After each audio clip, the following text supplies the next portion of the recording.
All right, everybody. This is Boring People episode 20, I believe now. We have a new face on the podcast. We have my boy Jaydan. For those of you who don't know Jaydan, a few things. I've been friends with him for plenty of years now. Probably 7th grade. Yeah, so what is that, like 5 years now, which is kind of weird.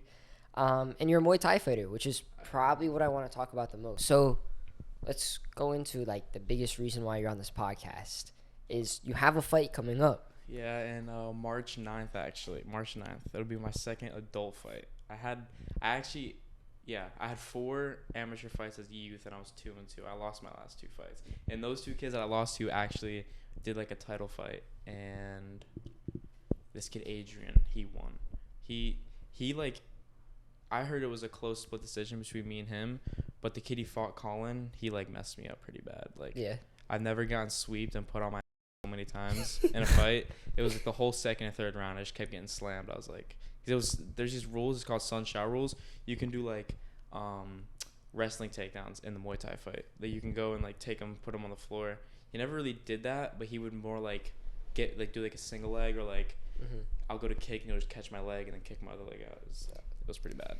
I didn't know you could actually do like a wrestling takedown in Muay Thai. Well, if you have those sunshine rules, I think it's what it's called, sunshine, something like that. If you have those rules, you can. But you're not going to ever see it in like ONE FC or like the other Muay Thai things. Yeah. ONE FC is so interesting, bro. God. I love it. I love it. I was watching it the other night. I was okay, so for those of you who don't know what ONE FC is, it's just another basically UFC or like whatever fighting organization basically. Most notably, Mighty Mouse is on there. He got signed. Rod Tang. Yeah, there's some crazy guys on there. Tang's different. So, I don't know. I was on my like TV because I have a Fire Stick. I have a Fire Stick TV basically, right? And I just saw like one fighting, and I'm like, yo, what the is this? So I click on it, and it's Muay Thai fighting, and I'm like, all right, cool. Like, it's so high paced. It's so entertaining, dude. It's like it's based in Asia. I think it's like mostly in Asia. It's Thailand. Thailand, yeah. Yeah.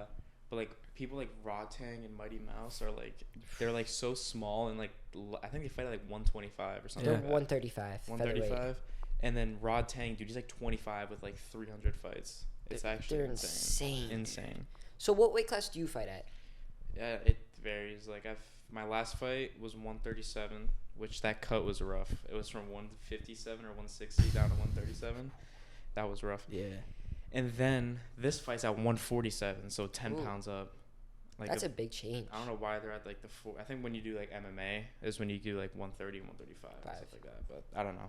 But this fight's supposed to be 147. That's a huge jump. Yeah, I would like 142, but this guy's older too. I think he's probably like late 20s or 30s. No way. Yeah. So what is the difference between like you said, like a young fight and like an adult fight? Like, what's the difference? I'm pretty sure the only difference is the headgear. The headgear f***ed me up so much. I hate it so much. But when you're an adult, you don't have to wear headgear. And I think that's when they start introducing like padded elbows for amateur. You can do after like in the promotion I go to, after each of you I have 3 fights, another guy has 3 fights. You guys can agree on elbows. And one of the guys that we trained with, his name's Sam. This guy wanted elbows, but then the guy said that he was supposed to fight said no elbow pads. And this guy, like, Sam fought in, like, Thailand and trained over there and stuff like that. I think he definitely trained there. And he went pretty bad. Damn. It was rough. What about knees? Are you good for knees? Yeah, we can do knees, too, yeah. Okay. Knees. I hate doing the clinch and all that, but if I get there, then I'll throw knees. The knees to the quad. Knees to the quad. They hurt like a bitch. I've only been fighting for about a month. So I started that's right. I started Muay Thai, yeah. I remember that. So I started Muay Thai. I've taken 1 jiu-jitsu class. I know you don't do any like grappling. I used to, but I don't like it. Why not? I don't know. Something about jiu-jitsu. It's just so boring to me. Like, I'd rather be standing up. Like, have you seen, I'm pretty sure it was Wonder Boy and Kevin Holland. Did you see their fight? No, I didn't. Like, every time one of them went to the floor, they would just let the other guy get up. Like, they would, like, do this and, like, be like, get up. I don't like, unless it's, like, high-level grappling. Like, if you're watching, like Khabib or Oliveira, I'll watch him do grappling all the time. Yeah. You'll never catch me, like. My biggest issue with like grappling is like if you look at like a jiu-jitsu tournament, right? They're just like one of them just goes down into guard right away, and it's just like what the fuck, dude? Yeah, Like it's no, so that's what pisses me off. So for those of you who don't know what guard is, it's basically just being on your back, knees and hands up, just try not to let the other person pass you, and then trying to submit them. That's what jiu-jitsu is. You're just trying to submit someone. But Muay Thai is way more interesting. One of the things I like about Muay Thai, but also makes it like interesting, is the fact that you can't really move backwards much. Like you have to keep progressing. Yeah, I mean, especially I don't know. I fight in a cage when I do Muay Thai. The people do fight on in the ropes, but it is a lot of forward pressure. That's good. But there are ways like you can. It's better not to fight going backwards, but you can. Like if like you. Yeah. But it's not gonna be like you probably won't win fighting on your back. Less of a chance. Yeah. I think one person who does really well on their back foot is Israel Adesanya.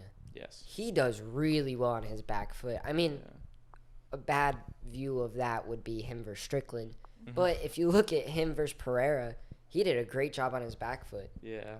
Some people are like counter fighters too. Like they'll wait for you to come in and they'll counter you, and then O'Malley does that sometimes. That's how he caught Sterling. Yeah. Sterling. That was. So do you watch a lot of UFC then? Honestly, I don't. Like I've been watching it more recently, but like I can't go deep into it and like just drop like 50 names like people do with football. Like I don't know. I've never been like crazy into it until recently. I'm the same way. I'm kind of like more surface level as far as it goes, but like to me it's still so entertaining. It is. It just has to be fighters I know, or like if they're like good. Like have you seen I definitely can't say this, but I'm gonna try to say it. So this guy, his name is I know him by Chuck Buffalo, is like his Instagram. Yeah, Charlie Ratatake, whatever. He goes to my gym. Yeah, he does. Where did you train? Evolution. Okay, yeah. He trained at my gym too for a little while at Inferno. Not for a little while. He'd come in and like help. And he did you see his fight and what he said after his fight in the UFC? Nah, but I heard everyone in my gym was talking about it, and we're just insane. Like he said some crazy stuff. Like, so the fight was a good fight. He definitely won it, but I thought that was another boring grappling fight where he was just pressing him on the cage, trying to get control time, no striking really, and he wins, and people are like booing like the whole fight, and he's like, "F you." Crowd, this and that, and then obviously he's not allowed to say that. And that's crazy. That's insane. He made a whole apology thing on Instagram. I saw that. Yeah. But I just know him because my boy at the gym who got me into Evolution. Who? His name's Brandon. He's a wrestling coach. He's a big wrestler. He goes to Evolution, but he does something to do with contracts. So he did something with Bon Jones. I think he has Jones signed, and like a bunch of different athletes. So I think he got him into the deal, into the UFC. Probably. If I don't were to know much take about that guy, but all I know is that he fought in the CFFC as well. Charles or whatever. He fought in the CFFC, and then my coach, his son Marcellus, he's supposed to fight in the CFFC in March 8th. Damn. Yeah. That's crazy. Yeah. That's really impressive. How is Inferno? How do you like it? I like it a lot. We have for sure 2 or 3 of Evolution's fighters came to our gym.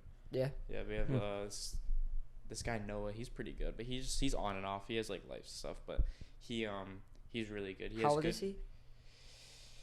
Probably like 28, something like that. Like when we saw him, he came to a fight when he was training at Evolution. He came to the same promotion. I think I fought that night too. He came. Something about his coach is not showing up, so my coach like cornered him, and he came in like super late, like, and then he comes in and it's like 14 seconds into it, and knocks this guy out like frozen cold. Like what? This guy was just. What? He's a really good wrestler. He wrestled for Baron. Okay. He's a really good wrestler. What does he look like? He's like a light skin with kind of like dreads, but they don't like hang. They're kind of like pokey almost. I get what you're saying. And they have like blonde highlights. He doesn't train at Evolution anymore. No. He hasn't been there in a while.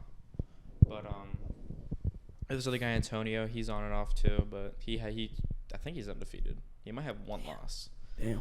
But my little brother's supposed to fight in March as well. He hasn't fought in a while.